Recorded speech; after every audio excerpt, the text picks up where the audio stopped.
Good morning everyone. आप सभी का एक बार फिर से स्वागत है आपके अपने YouTube channel SD current affairs में। और आज मैं एक बार फिर से हाजिर हूँ आप तमाम लोगों के लिए 16 नवंबर 2021 के कुछ महत्वपूर्ण करंट अफेयर्स के प्रश्नों के साथ। तो अगर आप में से मेरे चैनल पे कोई नया है तो कृपया मेरे चैनल को सब्सक्राइब करें, वीडियोस को लाइक और शेयर करें और बेल आइकन को भी प्रेस कर दें ताकि आगे आने वाली नोटिफिकेशंस आपको समय से मिलती रहें। चलिए शुरू करते हैं। आज का पहला प्रश्न लेते हैं। एक समय में कोलंबिया के एक पूरे शहर का सफाया करने वाला ज्वालामुखी फिर से सक्रिय हो गया है। उस ज्वालामुखी का नाम आपको बताना है। पहला ऑप्शन है आपका नेवाडो डेल रुइस, दूसरा है आपका अगुआ डे पाओ, सी है कोटोपैक्सी और डी है डेम्पो। तो इसमें जो सही ऑप्शन है आपका वो नेवाडो डेल रुइस। ये जो है एक समय ऐसा था 36 वर्ष पहले जब इसने लगभग 25,000 लोगों को मौत के घाट उतार दिया था। चलिए इसकी व्याख्या देख लेते हैं एक बार। ये पश्चिमी कोलंबिया में है। ये प्रशांत बेसिन के चारों ओर एक पथ है जिसका नाम है रिंग ऑफ फायर, उसमें से एक है। यह जो रिंग ऑफ फायर है यहाँ पे ये जो भूखंड है उसमें ज्वालामुखी और भूकंप बहुत ज़्यादा आते हैं। ये 36 वर्ष पहले लगभग यहाँ पे 25,000 लोग मारे गए थे इसी ज्वालामुखी के कारण, ठीक है। और ये जो है पश्चिमी कोलंबिया के में जो है एक आर्मेरो नामक शहर जो है उसमें जो 50,000 की जो आबादी थी उसमें से 25,000 लोग पूरी तरह से हलाक हो गए थे, ख़त्म हो गए थे इसी ज्वालामुखी के कारण, ठीक है।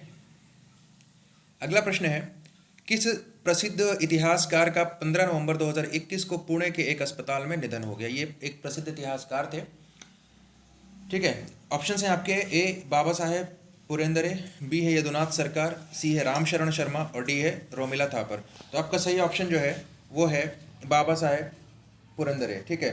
व्याख्या देख लेते हैं। बाबा साहब पुरंदरे जो है इनका जन्म जो हुआ था 29 जुलाई 1922 को हुआ था और छत्रपति शिवाजी और अन्य ऐतिहासिक विषयों पर लगभग इन्होंने 36 किताबें लिखी हैं। साल 2019 में इन्हें पद्म विभूषण से भी सम्मानित किया गया था और शिव चरित्र पर 12,000 से ज़्यादा इन्होंने व्याख्यान दिए हैं और 99 वर्ष की अवस्था में पुणे के एक अस्पताल में इनका निधन हो गया 15 नवंबर 2021 को। अगला प्रश्न है, 15 नवंबर 2021 को प्रसिद्ध लेखिका मन्नू भंडारी का निधन हो गया। इनका संबंध लेखन के किस क्षेत्र से है। आपके ऑप्शन है ये उड़िया साहित्य, बी अंग्रेजी साहित्य, सी हिंदी साहित्य और डी इनमें से कोई नहीं। तो मैं बता दूं जो मन्नू भंडारी जी हैं वो हिंदी साहित्य की लेखिका हैं, ठीक है। इनके बारे में थोड़ा सा देख लेते हैं आगे। कुछ इंपॉर्टेंट फैक्ट्स हैं, जैसे ये लेखिका जो है हिंदी साहित्य की हैं। ये जो है 15 नवंबर 2021 को इनका निधन हुआ। 90 साल की उम्र में इनका निधन हुआ है। नई कहानी आंदोलन के अग्रदूतों के रूप में इनको श्रेय दिया जाता है। इनकी पहचान जो है पुरुषवादी समाज पर चोट करने वाली लेखिका के रूप में होती थी और इनके दो प्रमुख उपन्यास हैं जिनका नाम है आपका बंटी और महाभोज। अगला प्रश्न है, हाल ही में नरेंद्र मोदी देश के पहले आदिवासी संग्रहालय का वीडियो कॉन्फ्रेंसिंग के जरिए उद्घाटन किया। यह संग्रहालय किस राज्य में है। तो आपका ऑप्शन है ए बिहार, बी मध्य प्रदेश, सी छत्तीसगढ़ या डी झारखंड। तो ये जो है संग्रहालय झारखंड में है। इसकी व्याख्या देख लेते हैं। 15 नवंबर 2021 को इस संग्रहालय का उद्घाटन हुआ। बिरसा मुंडा संग्रहालय का ऑनलाइन उद्घाटन जो है प्रधानमंत्री नरेंद्र मोदी ने किया। ये जो संग्रहालय इसका नाम बिरसा मुंडा दिया गया है, ठीक है। बिरसा मुंडा की जयंती को 15 नवंबर को जनजातीय गौरव दिवस के रूप में मनाया गया है इस बार। यह संग्रहालय झारखंड की राजधानी रांची में खोला गया। बिहार से अलग होकर 15 नवंबर 2021 को अस्तित्व में आया झारखंड राज्य अपना स्थापना दिवस मना रहा है, ठीक है। संयुक्त राष्ट्र बाल कोष की एक रिपोर्ट के मुताबिक विश्व स्तर पर कितने बच्चे दिव्यांग हैं, जो फिजिकली हैंडीकैप्ड आप बोलते हैं, कितने बच्चे ऐसे हैं, ठीक है। आपके ऑप्शन से ए 200 मिलियन, बी 240 मिलियन, सी 300 मिलियन या डी 350 मिलियन। तो आपका सही ऑप्शन जो है वो 240 मिलियन और 1 मिलियन जो होता है वो आपके 10 लाख के बराबर होता है। इस बात को ध्यान दीजिएगा। 1 million is equal to 10 lakh होता है, ठीक है। चलिए इस पर देख लेते हैं। ये जो इसको हम यूनिसेफ बोलते हैं, ठीक है। बाल कोष को UNICEF United Nations Children's Fund बोला जाता है। इसका मुख्यालय जो है न्यूयॉर्क यूएसए में, यूनाइटेड स्टेट्स ऑफ अमेरिका। इसकी जो स्थापना हुई थी वो 11 दिसंबर 1946 को हुई थी और इसके जो प्रमुख हैं वो हैं हेनरिएटा एच फोरे और अध्यक्ष जो हैं टोर हैड्रेम, ठीक है। अगला प्रश्न है, हाल ही में केंद्र सरकार ने प्रवर्तन निदेशालय और केंद्रीय जांच ब्यूरो के प्रमुख का कार्यकाल कितने वर्ष तक बढ़ा दिया है, ठीक है।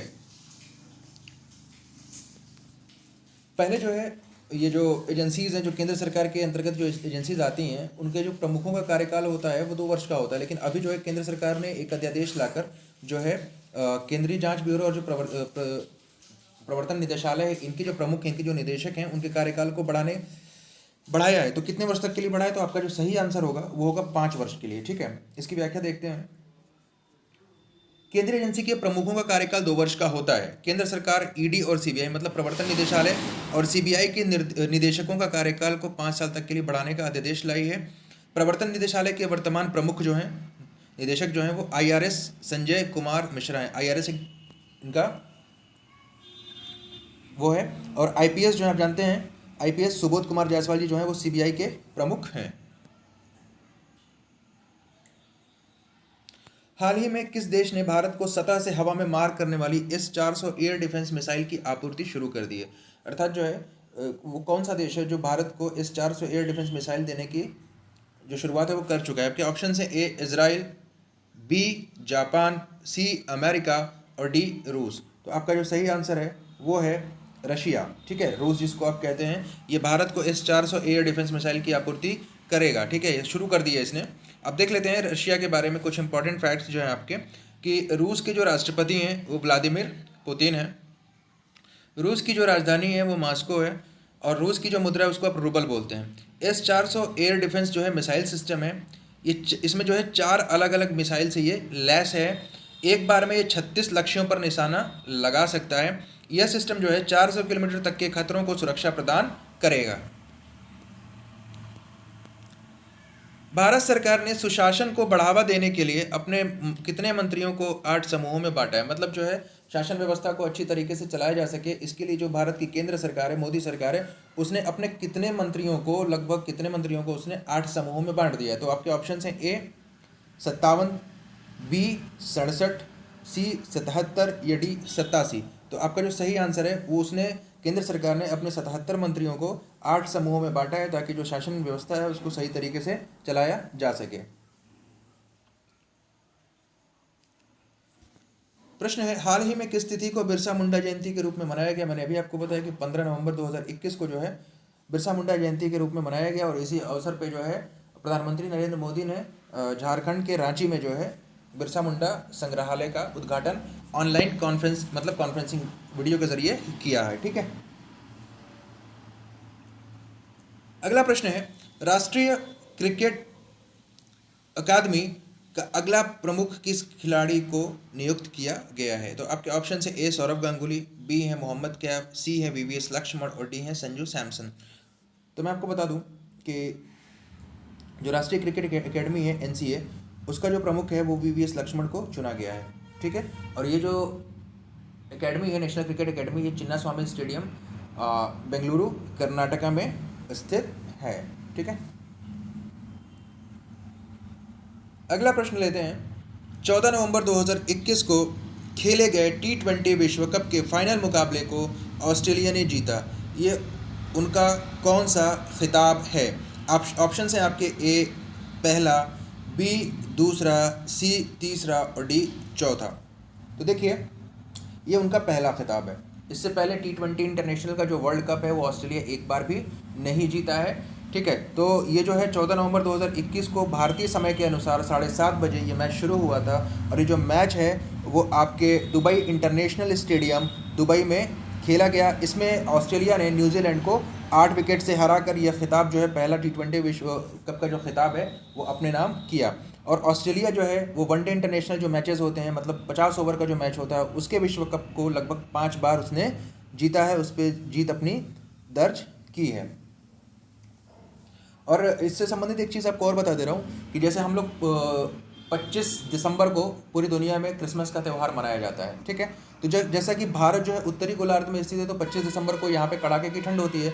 लेकिन अगर हम बात करेंगे ऑस्ट्रेलिया की, तो ऑस्ट्रेलिया जो है वो दक्षिणी गोलार्ध में स्थित है।